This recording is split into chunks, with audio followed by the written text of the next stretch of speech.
Wakazi wa eneo la Thome Laikipia Kati wamelalamikia kucheleweshwa kwa mradi wa ujenzi wa daraja ambao umepelekea kuzibwa kwa mifereji unaopeleka maji katika maeneo hayo kwa miezi mitatu sasa.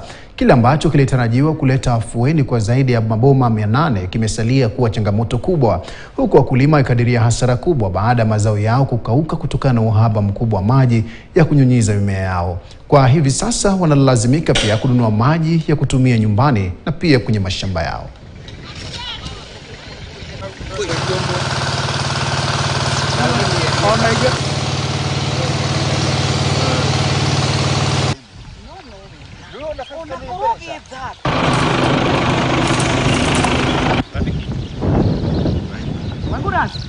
Hii mradi tulianzisha tukijua kila mtu kutoka Thome, wale wanakaa Thome watafaidika na kupanda mimea, maji ya domestic.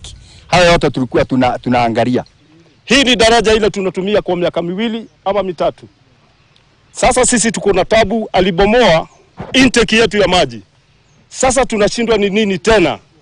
Anataka hata kuharibu uzazi wetu wa watoto. Sasa ile baba iko hapa ni ya pesa. Na pesa tunajaribu kutafuta, lakini wakati wa kupata hiyo pesa haipatikani, sababu tunanyunyizia mimea na maji kutoka kwa mto.